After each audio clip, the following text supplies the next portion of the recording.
La inseguridad que producen las tragedias de la vida nos hacen tomar decisiones a veces extremas y no sabemos de qué manera reaccionar ante ellas, no sabemos cómo enfrentar las circunstancias adversas, nos cuesta mucho trabajo tener claridad en medio de una circunstancia extrema, en medio de lo que le pudiéramos llamar el peor día de nuestra vida, y nos preguntamos, ¿qué puedo hacer si todo se está desmoronando? ¿Qué puedo hacer cuando ya no hay esperanza en medio de las circunstancias que estoy viviendo? ¿Cómo puedo encontrar a Dios en medio de las dificultades y las luchas de la vida? ¿O dónde encuentro fortaleza para poder caminar a través de cualquier circunstancia difícil a la que me estoy enfrentando?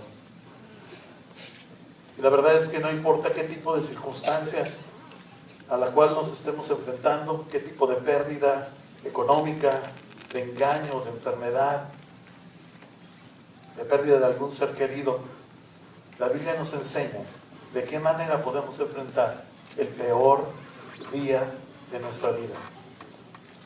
Lo primero es que debemos de reconocer que la Biblia jamás nos ha engañado. Aquellos que dicen que una vez que tú adquieres fe en Dios y que todo te va a ir súper bien y que nunca vas a tener problemas y que nunca vas a tener dificultades, no están enseñando lo que dice la Biblia. Porque la Biblia claramente en Juan 16:33 dice, estas cosas les he hablado para que en mí tengan paz.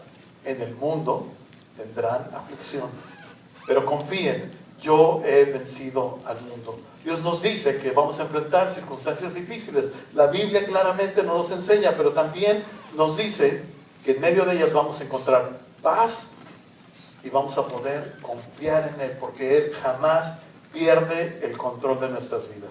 También hemos platicado las 3 últimas semanas de dónde viene la maldad, de dónde viene la injusticia, de dónde viene el sufrimiento, y hablábamos que todo esto viene de la capacidad que tenemos de tener libre albedrío, decidir entre lo bueno y lo malo. Entonces, millones de personas en el mundo diariamente toman malas decisiones hacia cuestiones de maldad, y entonces es por eso que tenemos una sociedad quebrantada, es por eso que tenemos un mundo con cosas extraordinariamente descompuestas, es por eso que tenemos hombres como Kobe en África que mata a niños o los convierte en soldados para hacerlos asesinos. Tanta maldad, tantas circunstancias que se viven en el mundo entero son debido a las malas decisiones que el hombre toma por tener libre albedrío.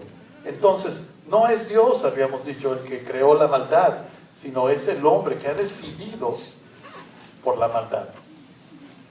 Pero bueno, aquí en Iglesia para Todos creemos que la Biblia es el manual de la vida. Y en medio de las historias escritas que encontramos en todos los libros de la Biblia, sabemos que encontramos las respuestas para nuestra vida. Y hoy vamos a hablar de un evento que vivió David, el rey David, uno de los reyes más famosos de la Biblia. Antes de ser rey, él vivió esta circunstancia. David, junto con su grupo de seguidores, vivía en una ciudad que se llamaba Ziklag, o Ziklag, estoy tratando de pronunciarla correctamente. Y David y todo su ejército salieron de esta ciudad para unirse a un pueblo aliado para ir con ellos a la guerra. Pero cuando llegaron con el pueblo aliado con el que iban a ir de guerra, los otros generales, ¿sabes qué? No es necesario que vengas con nosotros. La realidad es que no le tenían confianza y le dice a su amigo, regrésate, no hay problema, nosotros vamos sin ti. Entonces David regresa a la ciudad donde vivía, a Ziklag, y 3 días después, al llegar a la ciudad, se encuentra con algo extraordinariamente terrorífico. Se encuentra que un grupo de terroristas entraron a la ciudad, incendiaron la ciudad, secuestraron a todas las mujeres y a los niños y saquearon todo lo que había de valor en la ciudad. O sea, en un solo día, David perdió su casa, perdió sus posesiones y su familia fue secuestrada. En un solo día. En realidad, no puedo pensar en un día más difícil en la vida de David. Me pongo a estudiar la Biblia y veo que hubo unas situaciones difíciles en su vida, pero cuando empiezo a ver esta historia de David, me doy cuenta que esa fue la situación más extrema en la cual él vivió.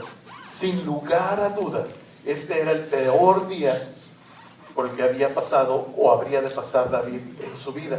Y es esta historia la que vamos a estar usando el día de hoy, porque aquí podemos encontrar y aprender qué hacer en el peor día de nuestra vida, siguiendo el ejemplo de las cosas que hizo David.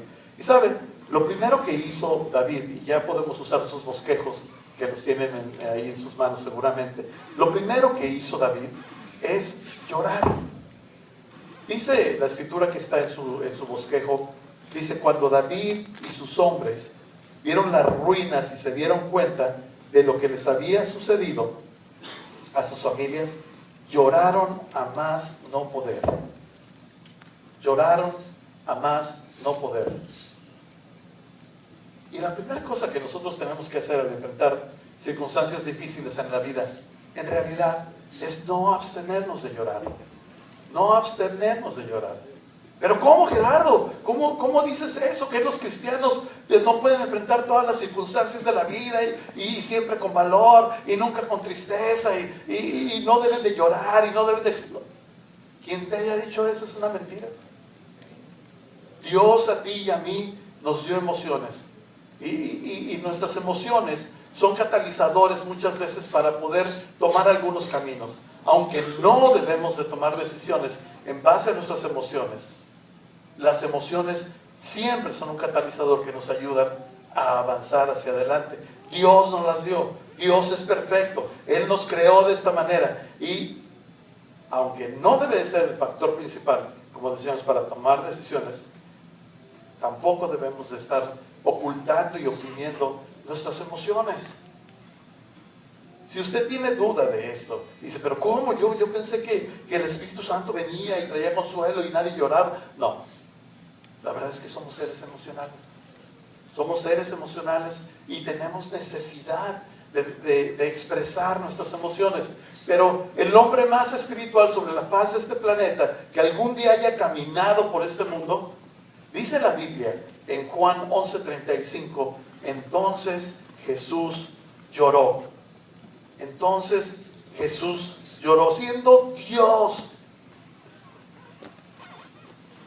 Jesús lloró. Si Jesús lloró, no será porque también, siendo hombre y siendo totalmente Dios, tenía emociones y fue conmovido. Y nosotros decimos, no, es que nosotros no debemos de llorar. Llorar es una muestra de inmadurez, de debilidad. Y la verdad es que es todo lo contrario. Las personas maduras saben que la vida no se enfrenta sola. Y cuando nosotros expresamos con llanto alguna emoción en nuestro interior, en vez de estar comunicando a la gente, no necesito ayuda, no necesito de nadie, porque nos aguantamos a veces el llorar, ¿no? Y la gente pues nos ve ahí fortalecidos y nos ve bien y nos ve enteros y dice, no, pues no necesita ayuda. Pero en realidad, cuando nosotros expresamos nuestra emoción de tristeza, cuando expresamos nuestra emoción de sentirnos desamparados o abandonados o quebrantados, la gente que está a nuestro alrededor puede darse cuenta que estamos no solamente expresando nuestra emoción, sino estamos expresando que necesitamos de ellos. Hace unas semanas decíamos que no debemos de vivir en secreto, sino debemos de vivir vidas más públicas y vivir en medio de una comunidad que nos levante, que nos aliente, que viva por nosotros y que nos empuje. Pero ¿cómo vamos a poder vivir en una comunidad así si nuestras emociones son reprimidas y nunca son expresadas? Si siempre soy fuerte porque yo debo demostrar que soy una persona espiritual, o porque soy el hombre de la casa, o porque soy la autoridad. ¿Por qué? No hay ninguna persona que Dios haya diseñado para que pase por ese planeta y camine solo. La intención de Dios es que vivamos en medio de una comunidad donde nos vemos los unos por los otros, donde nos apoyamos y donde nos empujamos. Nosotros también, como Jesús, debemos de llorar, debemos de expresar nuestras emociones. Y ahí en sus bosquejos, leemos en Hebreos 5:7, dice, otra vez que Jesús lloró, dice, mientras estuvo aquí en la tierra, Jesús ofreció oraciones y súplicas, con gran clamor y lágrimas. Con gran clamor y lágrimas. Claro que no es suficiente llorar. Pues llorar cualquiera lo puede hacer, pero lo importante es, además de conectarnos con las personas que tenemos al lado, nos tenemos que conectar con Dios. Enfrentar la vida solos es la cosa más horrible que puede pasar. Enfrentarla con unos amigos hace más liviana la carga, pero enfrentar la vida con un grupo de personas y con Dios a nuestro lado hace las cosas menos difíciles, hace las cosas llenas de esperanza, hace las cosas con aliento, nos da paz, nos da esperanza de que el día nublado se va a acabar, que la lluvia y la tormenta va a terminar y que el sol va a volver a salir sobre nuestras vidas. Pero tenemos no solamente que ser abiertos con las personas que tenemos a nuestros lados, sino también con llanto, pero con oración delante de Dios. Con llanto, pero con oración delante de Dios. En sus bosquejos dice, cuando nos negamos a manifestar nuestras emociones, le otorgamos autoridad sobre nosotros, y eso va en contra de la voluntad de Dios. Dios no quiere que nuestra vida sea gobernada por nuestras emociones. Dios quiere que tú tomes decisiones en base a las cosas que conoces, en base a las cosas que sabes, no en base a cómo me siento en ese momento voy a tomar una decisión, porque normalmente las decisiones que tomamos en base a emociones son malas decisiones. La Biblia dice que nuestras emociones son una cosa que nos puede destruir. Dice, engañoso es el corazón del hombre más que ninguna otra cosa, y perverso. Porque nuestras emociones nos pueden gobernar a tomar malas decisiones. Si tú estás ahorita en medio de una circunstancia difícil y te sientes lastimado y te sientes empujado, te sientes orillado o cualquier emoción que tú sientas, antes de dar un paso más en tu vida, yo te quiero rogar que te detengas y no tomes ninguna decisión en base a una emoción. Posiblemente tu matrimonio esté quebrantado porque o engañaste a tu esposa o tu esposa te engañó a ti y te sientes partido a la mitad o partida a la mitad y te sientes lastimado y te sientes ofendido o ofendida. No es el momento de tomar una decisión, porque tu decisión va a ser en base a una herida, en base a una emoción, y nunca en base a tu mente, en base a lo que dice la palabra de Dios, en base a la ayuda y el soporte que puedes tener alrededor de ti. Eso es como debemos de tomar las decisiones, no en base a una emoción, a una pasión que nos está llevando y trata de gobernar nuestras vidas. Cuando eso sucede y estas emociones gobiernan nuestra vida, siempre nos llevan a destrucción. Eso de reprimir también nuestras emociones es algo muy practicado en México, ¿no? ¿Qué dice el dicho? Que los hombres no, ¿qué? Los hombres no lloran. ¿De dónde aprendimos eso? Yo no sé en qué momento en mi vida yo dije, los hombres no lloran. Y los hombres no lloran. Y no sé si era cuando yo me caí de la bicicleta, porque, ¿cómo me caí de la bicicleta? ¿Cómo me pasaron cosas ahí? Me pueden preguntar el papá. Iba caminando un día en el mercado sobre ruedas con mi mamá. Y de todas las personas que estaban en el mercado sobre ruedas, pasó una bicicleta con un alambre colgado. Y de todos los que estaban ahí, no. La bicicleta me atropelló y el alambre me arrancó la oreja, ¿no? Yo creo que mis papás decían, ¿cómo es posible? O sea, todo te va a pasar. Me tuvieron que llevar al hospital y coserme la oreja y hasta la fecha me acuerdo porque pues aquí tengo la cicatriz, ¿no? Pero a lo mejor me decía mi mamá, ¿no? Los hombres no lloran. Y yo, ¡ay! Con la oreja colgando, ¿no? Ok. Pero algo sucedió con nosotros que nos dicen que los hombres no lloran, pero a la vez, eso de que los hombres no lloran, nos hizo algo en nosotros, que los hombres no expresan emociones. Y qué difícil, cuando uno es hombre y va madurando, y uno dice, es que yo siento esto, y vemos a nuestros hijos que ya no son unos bebés, ¿no? Yo tengo un hombre que me vuela como 3 pulgadas, y ya no es un bebé, ¿no? Y ¿cómo le digo a mi bebé, te amo? Y mi bebé dice, órale, bien, pa. Pero les voy a decir una cosa, a mí no me importa. A mí no me importa que el cuate esté de ese tamaño. Y no me importa quién esté a su lado, ¿no? Le digo, bebé. Y ahí viene el bebesote, ¿no? Y lo abrazo. Y digo, hijo, te amo. Estoy orgulloso de ti. Pero ¿me sale natural? No, porque los hombres no expresan emociones. Pero un día yo tomé la decisión de que mi hijo jamás va a querer o va a estar anhelando caricias de otro hombre o de otro papá, o ir a buscar a alguien que le dé consejo, que le dé aliento, que le dé una palmada en la espalda. Y dije, nunca va a tener esa necesidad, porque debemos de aprender a expresar nuestras emociones. Tengo una bebé también, de 22 años, pero bebé, ¿verdad? Y desde nena la agarraba y la abrazaba y le decía en el oído, te amo, eres maravillosa. Un día, desgraciadamente, te vas a ir con otro hombre. Pero no te preocupes, yo lo voy a golpear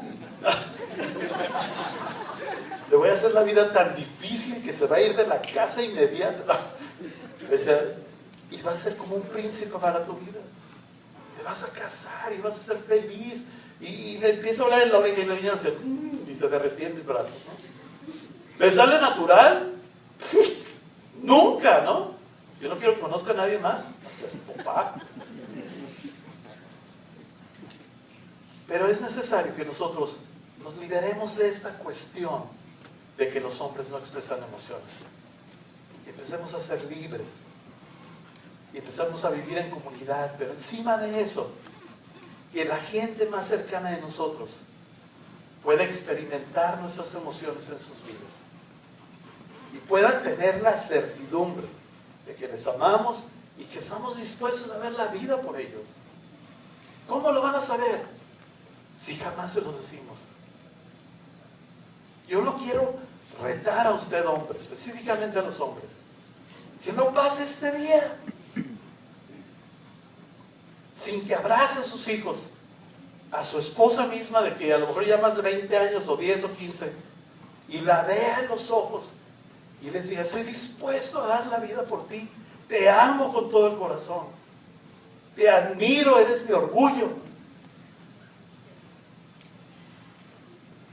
Dios quiere que nosotros manejemos nuestras emociones para edificar la vida de otros, para comunicarnos con otras personas y que otras personas puedan edificar nuestras vidas. Para eso Dios nos ha dado las emociones.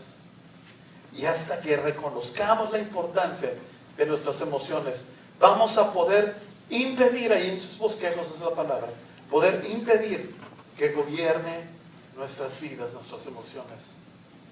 Nuestras emociones no tienen que gobernarnos, tienen que bendecirnos y bendecir a los que tenemos alrededor. La segunda cosa que podemos hacer cuando estamos enfrentando el peor día de nuestra vida es rechazar la amargura. Rechazar la amargura. Y eso es muy importante. En 1 Samuel 36, ahí en sus bosquejos, dice: David ahora se encontraba en gran peligro porque todos sus hombres estaban muy resentidos por haber perdido a sus hijos e hijas. Y comenzaron a hablar acerca de apedrearlo. ¿Sabe? Vivimos en un mundo imperfecto. Estamos rodeados de personas imperfectas que toman malas decisiones constantemente y que constantemente nos afectan esas malas decisiones. Y casi siempre en las situaciones adversas de la vida hay alguien a quien echarle la culpa. Vamos a pensar por un momento en alguna situación que esté viviendo, que haya vivido en el pasado. ¿A poco no hay alguien a quien echarle la culpa? Y cosas tan sencillas. Si lo chocaron, aunque usted tuvo la culpa, no, es que el otro señor no se esperó cuando yo estaba pasándome el rojo, ¿verdad? Vamos, señora, no me esperó, ¿que no me veía? Siempre buscamos echarle la culpa. En el matrimonio, ¿no? ¿Cuántas culpas nos echamos todo el tiempo? Y no le decimos, tú tienes la culpa, pero siempre le decimos, es que siempre es lo mismo contigo. No conoces esa frase. Siempre es lo mismo, siempre es igual. Tratamos de echarle la culpa a alguien en medio de una mala decisión médica. Nos queremos linchar al doctor, ¿no? En medio de una emergencia, alguien siempre tiene la culpa. Siempre tenemos que encontrar un culpable para quizá concentrar todas nuestras emociones y decir, él. Pero lo que pasa es que cuando nosotros culpamos a las personas, esa culpa produce una amargura en nuestras vidas. Y nosotros tenemos que rechazar la amargura. El problema con culpar es que causa amargura, y en sus bosquejos. El problema con culpar es que causa amargura y termina esta amargura gobernando nuestras vidas. Pero ¿sabe qué? Hay un antídoto para esto. El antídoto para la amargura es el perdón. Hace algunos meses estábamos viendo una serie de los 5 pasos fáciles para arruinar nuestra vida. Y decíamos que uno de los pasos fáciles para arruinar nuestra vida es no perdonar. Si nosotros no aprendemos a perdonar, arruinamos nuestra vida.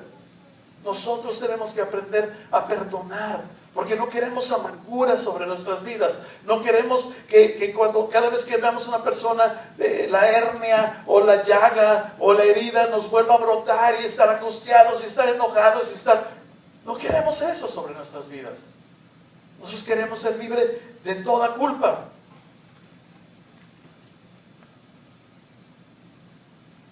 Cuando nosotros perdonamos a las personas, aun cuando tienen la culpa ellos, nos hacemos libres. Pero ¿sabe una cosa? No quiere decir cuando usted perdona a alguien que no se haya equivocado. No quiere decir que no le haya hecho daño. No quiere decir que esa persona no haya destruido algo en su vida. Quiere decir que usted está dispuesto a tomar esa ofensa y decirle a Dios, tú sabes lo que vas a hacer con esto. Yo no puedo vivir con esto más. No puedo seguir cargando todos los días esto y todos los días amargándome y todos los días viviendo un día infeliz. Esto yo te lo quiero entregar. Y la única manera de poder hacer eso es cuando le pedimos a Dios, ayúdame desde adentro hacia afuera, porque yo no quiero hacer eso, yo no quiero perdonar, yo no quiero olvidarme, es más, yo quiero agarrarme de esto. Y la única persona que puede hacer la obra dentro de nosotros es el Espíritu de Dios. Si usted tiene un problema en esos momentos para perdonar alguna circunstancia, no lo va a poder hacer a menos de que Dios le ayude. Y lo único que tenemos que hacer es abrir nuestro corazón y pedirle que venga y nos ayude.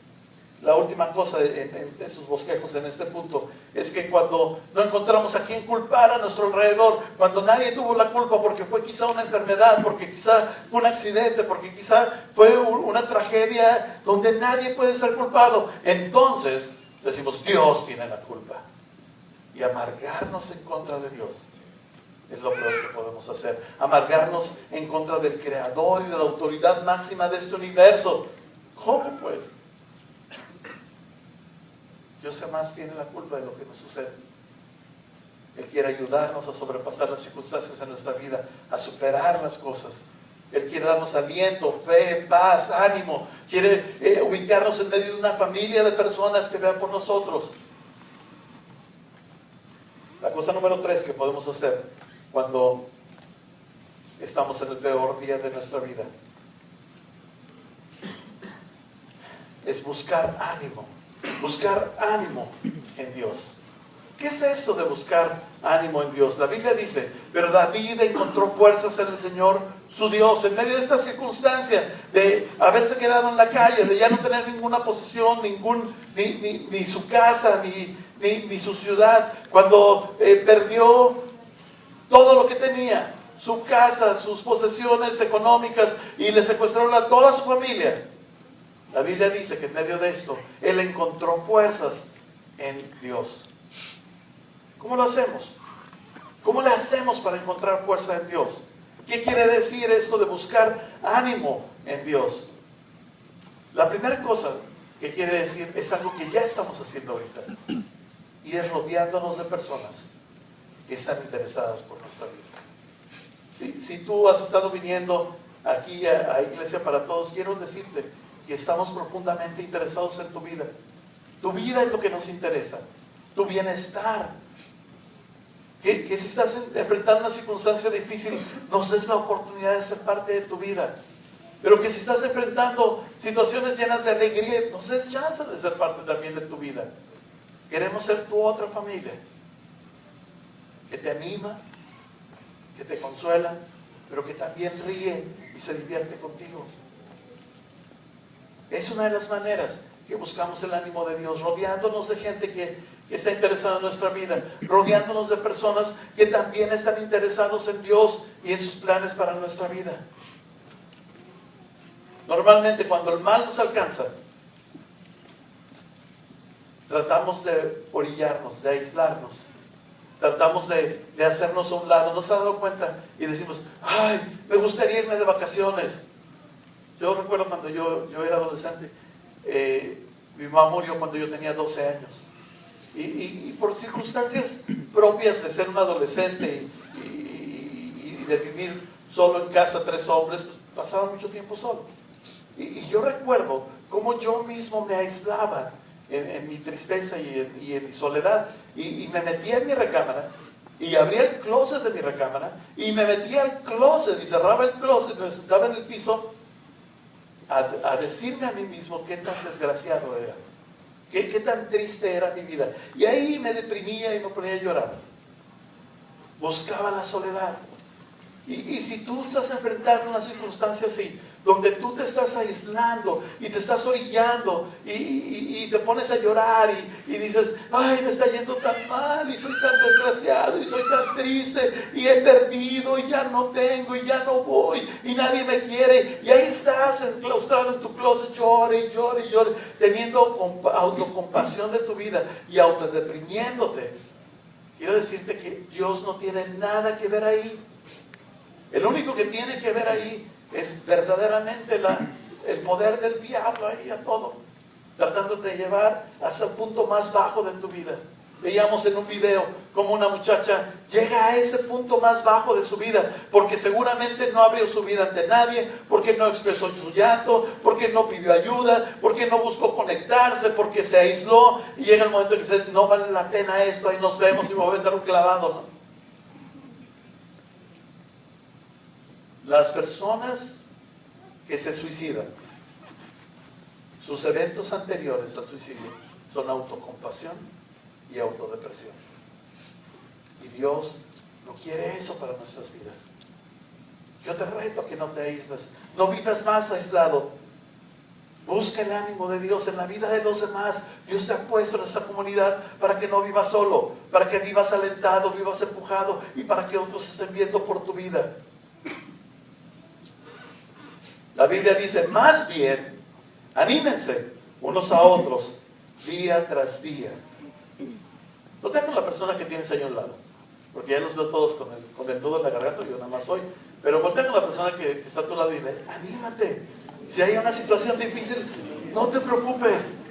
El día se va a acabar, lo nublado va a terminar, la tormenta se va a acabar, va a haber un día de esperanza, ánimo. Digo, dile como puedas, ¿no? Pues ni modo que te avientes una predicación ahí en toda la conferencia, ¿no? Pero dile, ánimo, ánimo, nada más. ¿Ya tan rápido le dijo? Si no, yo les digo a todos, ánimo, este no es el fin, aún hay esperanza. Aún hay esperanza, aunque se vea una luz al final del túnel, aún hay esperanza. Aún hay esperanza para tu matrimonio, aún hay esperanza para tu familia, aún hay esperanza para tu economía, aún hay esperanza para tus posesiones, aún hay esperanza para tu salud. No te rindas, no te aísles. La segunda manera de buscar a Dios es buscarlo en su palabra. La Biblia es la palabra de Dios. Entonces buscamos en su palabra. Y en su bosquejo dice, busca en la palabra de Dios. Busca en la palabra de Dios. Debemos buscar dirección en la palabra de Dios y no dejarnos llevar por las circunstancias. La Biblia dice esto en Salmo 119, 105. Tu palabra es una lámpara que me guía a mis pies y una luz para mi camino. Lo que estamos haciendo es ahorita alumbrando nuestro camino con la Biblia, con la historia de la Biblia. Estamos alumbrando nuestro caminar. Pero eso también lo hacemos al platicar con Dios.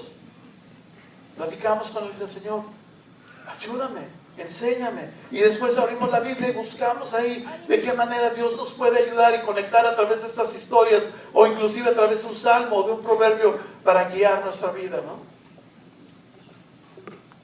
Otra de las maneras es viniendo aquí. A veces es tan difícil lo que estamos enfrentando que no podemos tener claridad, pero al sentarnos y escuchar a otra persona que nos ayude a entender lo que está escrito, recibimos un mensaje y dices, wow, eso es lo que yo necesitaba. Alguien me ayudó a comprender lo que dice la Biblia. Inclusive lo puede hacer leyendo un libro. La plática que estamos teniendo el día de hoy está basada en un libro. Ese libro se llama ¿Qué hacer en el peor día de tu vida? Qué difícil del título, ¿no? Por eso lo pusimos así en la conferencia. ¿Qué hacer en el peor día de tu vida? Lo escribe Brian Sand y lo edita Casa Creación. Si alguien quiere los datos, nada más me los pide, su tarjeta de conexión, y se los mandamos por correo el vínculo que lo pueden comprar por Amazon. ¿Saben? Yo les comenté que mi mamá murió cuando yo tenía 12 años.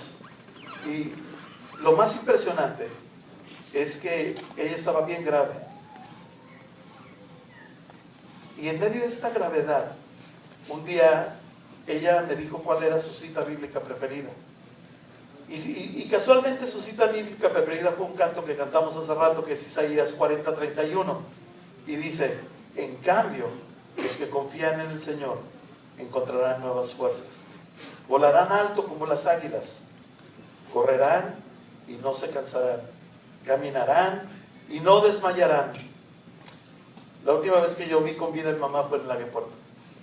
Porque ella iba a ir a tomar un tratamiento a la Ciudad de México. Y yo me despedí de ella y la abracé y le dije, hasta luego, mami, nos vemos pronto. Y ella se agachó, nada más iba con un catéter y iba muy mal físicamente, nada más se agachó y me abrazó. Pero esos abrazos que tú dices, ay caray, qué onda, yo tenía 12 años, ¿no? No comprendía muy bien que ese abrazo para ella más bien no era un hasta luego, sino bye bye. Y esto vino a confirmármelo su mejor amiga, ¿no? Años después vino su mejor amiga y me dijo, ¿sabes qué, Gerardo? Yo no había podido acercarme a ustedes porque me partía a la mitad la muerte de tu mamá. Pero antes de morir tu mamá, antes de irse a México, ella me pidió que yo viera por ustedes. Y entonces me cayó el 20 que ese día en el aeropuerto, mi mamá sabía. Ella en su interior, yo no sé, le dicen algunos sexto sentido de las mujeres, pero aparentemente ella en su interior sabía que se iba a acabar el tiempo aquí. Y te preguntas, ¿no? Yo ahora como padre, mucho más como madre, te preguntas, ¿cómo una madre puede enfrentar el camino a la muerte sabiendo que tiene 2 niños? Porque éramos unos adolescentes de 11 y 13 años. Yo converso con mi esposa y mi esposa me dice, yo lo único que le pido a Dios es la suficiente vida para terminar con mis hijos. Terminar con ellos. Y yo me pongo a pensar en una madre que va caminando en un aeropuerto percibiendo y sabiendo que es la última vez que ve a su hijo, por lo menos en esta tierra. ¿Cómo enfrenta una persona eso? Porque los que confían en el Señor encontrarán nuevas fuerzas, volarán alto como los águilas, correrán y no se cansarán, caminarán y no desmayarán. Solo eso lo puede producir Dios en nuestras vidas. Solo eso lo puede producir buscando aliento en Él. Yo sé que aquí hay personas que han venido esta tarde a buscar aliento. Y yo te quiero decir que Dios te quiere dar ese aliento. Y te lo quiere dar de muchas maneras. Entre ellas, a través de esta comunidad. Y no me voy a cansar de decirte que nos permitas ser parte de tu vida. Todo el tiempo que ustedes estén aquí, me van a escuchar decirles: permítenos ser parte de tu vida. Es una expresión de la voluntad de Dios. Es una expresión del amor de Dios. Nosotros, dice la Biblia, que somos sus manos, que somos sus pies. Usted y yo, que caminamos en la tierra, verdaderamente dice la Biblia que somos su cuerpo. Deberíamos estar haciendo sus obras. Y si estudiamos las obras de Jesús, vemos que sus obras eran llenas de misericordia, de compasión, de ánimo y de esperanza hacia todas las personas que se le acercaban. Número 4. El peor día de tu vida. Tú tienes que poner tus ojos en el futuro. Tienes que poner tus ojos en el futuro. Debemos de quitar nuestra mirada de nuestra tragedia y poner los ojos en el futuro. Y hay varias cosas que quiero conectar con eso de poner nuestros ojos en el futuro. Pero una de las cosas muy importantes es que tienes que voltear a tus lados y darte cuenta qué más hay en tu vida. Recuerdo la película que vimos hace poco aquí en el cine que se llamó Fireproof o Prueba de Fuego. Un papá que tenía a su hija súper consentida, era su princesa. Y a través de un accidente ella muere y se queda sin la nena. Pero lo único que podía pensar era en su hija que había sido atropellada. Y no se daba cuenta que también tenía un hijo, que también tenía una esposa, que había otras cosas a su alrededor y que él tenía que ahora poner sus ojos en la vida de ellos. Nosotros tenemos que quitar nuestros ojos de toda nuestra tribulación y toda nuestra circunstancia difícil y empezar a poner nuestros ojos en las cosas que sí tienen futuro. Yo no sé qué tragedia estás enfrentando, pero hay veces que es necesario quitar los ojos de esa tragedia y poner los ojos en lo que aún queda y atender las cosas que tienes que atender. ¿Cuántas cosas perdemos en medio de una tragedia por falta de atención? Por habernos desconectado tanto de nuestra vida diaria. Se pierden empleos, se pierden familias, se pierden propiedades, solo por estar adormecido en medio de nuestra circunstancia difícil. Tenemos que poner nuestros ojos en el futuro. Tenemos que pensar, ¿qué es lo que Dios quiere restaurar? Mi hermano mayor, yo recuerdo de muy joven, una persona muy hábil para hacer negocios, y él se metió en un negocio de carros, ¿no? Y se asoció con un carrocero, y el carrocero compraban carros y los arreglaban y los vendían, y este hombre lo envolvió de tal manera que el poco dinero que mi hermano había podido ahorrar durante sus años de trabajo, todo su capital, se lo da en las manos a este hombre, y este hombre le dice: sí, vamos a comprar esos carros, eso y aquello, y se lo tranza. Así, una experiencia horrible para él. Recuerdo que mi hermano me decía: oye, chino, porque me dice chino por mi cabello chino, y le dice: oye, chino, acompáñame, vamos al taller, ¿no? Y íbamos a esperar al cuate y nunca llegaba, no le daba la cara, nunca le pagó, lo timó, lo robó. Pero si tú le preguntas ahora, Sergio, ¿tú qué crees que Dios quiere restaurar a través de eso? Y él les va a decir, ¿sabes qué? Nunca más me vuelve a suceder. Y es una persona tan hábil para los negocios. Tiene una mente así como, digo, es que eres maquiavélico, man.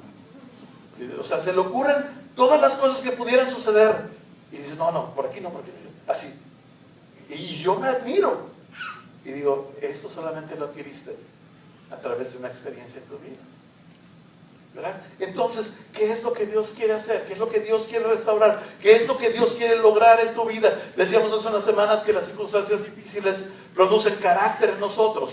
Esto es una de las cosas que Dios quiere lograr. ¿Qué es lo que Dios te quiere mostrar? ¿Qué es lo que sigue? Y hablábamos hace un momento de nuestras familias. David quitó los ojos de la tragedia y planeó el siguiente paso. Él planeó el siguiente paso, planeó de qué manera salir y rescatar a su familia. Vio hacia el futuro, no se quedó parado, vio esperanza, dice, aún hay esperanza, podemos salir adelante, podemos planear, no voy a quedar aquí sentado, rotas mis ropas, con ceniza en la cabeza y llorando a grito tendido, ahora es momento de actuar y voy a avanzar. También, y en sus bosquejos dice que debemos de poner nuestros ojos en nuestro futuro eterno. Muchas veces las circunstancias son tan difíciles en la vida, en nuestra vida actual, que nos olvidamos que este es tan solo un paseo de algunos años, 50, 60, 80, 120, los que quieran.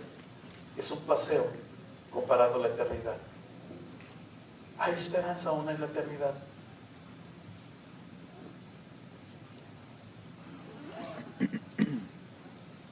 Quiero compartirles un último ejemplo. Ya sé que ya me pasé 13 minutos, pero ¿me dan chance? Sí. Tuve un amigo, y le puedo decir amigo, aunque era un hombre que me doblaba de la edad. Él se llamaba Elías Sevilla. Y ese hombre era una persona, todo carácter,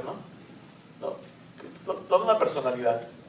Y no voy a decir mucho, lo único que voy a decir es que él vendía tiempo compartido. Y un día me dijo, es que esto es para ti. Y le dije, ven a platicar conmigo. Y fue a la oficina. Y donde yo trabajo es un gimnasio, por eso este cuerpo tan atlético que me ven. Soy el vendedor número 1. Cuando alguien no quiere comprar, me hablan. Y yo digo, ¿se quiere poner como yo? Fírmele pues. Pero ahí estaba en el gimnasio, no haciendo pesas, pero estaba ahí. Y llega Elías, ¿no? Y me dice, y me decía, hermanito, vamos a platicar. Y entonces nos fuimos a un lugar muy público del gimnasio, una mesita que tenemos ahí atrás. Y me saca toda la onda de vida feliz, y se oía bien, y sabe qué. Y de repente empezamos a conversar porque él tenía cáncer de próstata. Y entonces de repente yo le dije, Elías, ¿y cómo estás de salud? Y dobló todos sus folders, todas sus cosas y las guardó. Y él me dijo, te voy a contestar de otra manera, Gerardo. Yo ya terminé. Ya estoy listo.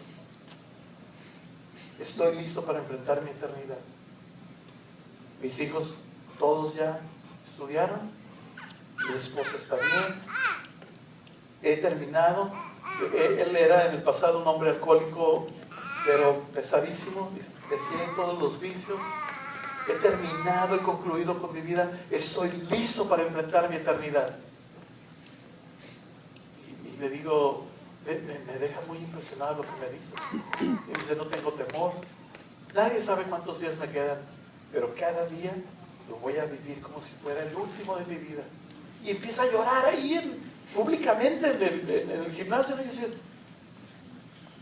pues ya a mis lados, ¿no? Y la gente, ¿qué onda? Y no guango, ¿no? Y fue tanto el ejemplo que no lo puedo olvidar. Porque yo quiero llegar un día y decir, estoy listo. Ya he terminado. Puedo ver a la eternidad. Es imposible que nos preparemos 70 años para nuestra jubilación y no nos preparemos para nuestra eternidad, que es 1000 veces, 2000 veces, 1,000,000 de veces más que este paseo por la tierra. A mí me gustaría que todos aquí pudiéramos decir, estoy listo. Aunque yo no he terminado con todo lo que tengo que hacer aquí en esta tierra, yo les puedo decir que estoy listo. Vámonos. Si hoy salgo de este lugar y alguna tragedia me sucede, estoy listo. Estoy listo para enfrentar a mi Creador. Estoy listo para mi eternidad. Quisiera que todos pudiéramos decir eso. Número 5. No basta nada más llorar, no basta nada más conectarnos, no basta buscar aliento, no basta enfocarnos en la eternidad y en las cosas que se importan. Tenemos que dar un paso más, y es combatir el mal. Tenemos que combatir el mal. Y dice la Biblia que David los atacó, o sea, a sus enemigos al amanecer, y los combatió hasta la tarde del día siguiente. Pudo recobrar todo lo que los amalecitas se habían robado. Todo. Sus posesiones, su economía y su familia. ¿Y sabe qué? Nuestro enemigo, decíamos la semana pasada, él va a tratar, y están sus bosquejos, nuestro enemigo va a tratar de desanimarte, va a tratar de culparte, va a tratar de minimizarte, va a tratar de acusarte. Y tú le debes de hacer caso omiso. Él te va a estar diciendo, no puedes creer verdaderamente lo que dice ese libro, ¿verdad? O nos va a decir, ¿cómo que estás en la iglesia? ¿Cómo que estás yendo a la iglesia? Ve nomás tu vida, ve nomás la vileza que has cometido, ve nada más tu estado. Y él siempre va a tratar de destruir tu vida, siempre te va a tratar de mentir, siempre te va a tratar de hundir, siempre te va a tratar de alejar de Dios. Siempre el enemigo va a traer destrucción sobre tu vida. Pero yo quiero decirte que no importa si tú tienes la culpa de lo que estés viviendo, no importa si tú tomaste una mala decisión, no es tarde para cambiarla. Y nada más me quiero tomar un minuto en esto. Si tú tuviste la culpa de lo que estás pasando, la Biblia dice bien fácil. Dice, el que robaba, no robe más. El que mentía, no mienta más. Así de fácil son las cosas. Lo primero que hacemos es que venimos delante de Dios y le decimos, Dios, perdóname, me equivoqué, tomé una mala decisión y la tomé arbitrariamente, perdóname. La segunda cosa es decir, quiero cambiar, ¿me pudieras ayudar a cambiar? Y después de esas dos, tú sales corriendo y vas con la persona que has lastimado, indistintamente de lo que digan. Tú dices, reconozco que te he hecho daño, reconozco que me he equivocado, pero también reconozco que necesito pedirte perdón. A lo mejor no me merezco tu perdón, no me merezco tu aceptación, pero pudiéramos empezar a caminar hacia este perdón. Perdóname. Y la última cosa que tienes que hacer con esas personas, restaura el daño. Les robaste, devuélveles. Les quitaste, dales. Los lastimaste, busca manera de sanarlos. No se vale que vivamos así, nada más, sin restaurar el daño que hemos cometido. El mal se combate con bien. Al borde de sus hojas, dice Romanos 12:21, el mal se combate con bien. En vez de hacer lo malo, hacemos lo bueno. Es todo. ¿Y sabes qué? Nuestro enemigo va a tratarte de desanimar, va a tratarte de culpar y va a tratar de manipular y hacerte tomar decisiones equivocadas. Pero tú dices, ¿sabes qué? No tienes lugar aquí. Yo estoy haciendo lo que Dios dice en su palabra que yo tengo que hacer. Al principio, la primera canción que cantamos el día de hoy dice, ven tal como estés, cargado, cansado, ven tal como estés, porque esas son las palabras de Dios que nos dicen, ven tal como estés, no te esperes a que tu vida sea perfecta, ven en esa imperfección, ven en esa tristeza, ven en esa necesidad. Yo he pagado el precio en la cruz con mi vida para que tú te puedas acercar a Dios. Ven tal como estés. Y el diablo te dice, no, tienes que cambiar, tienes que ser transformado, Dios jamás te va a aceptar, no te acerques a Él. Y es una mentira. Dios está diciendo, ven tal como estés. Yo voy a ser el que puedo cambiar tu vida. Yo voy a ser el que puedo catalizar tu vida para hacer cosas mejores. Yo puedo transformarte, pero lo tienes que acercar a mí.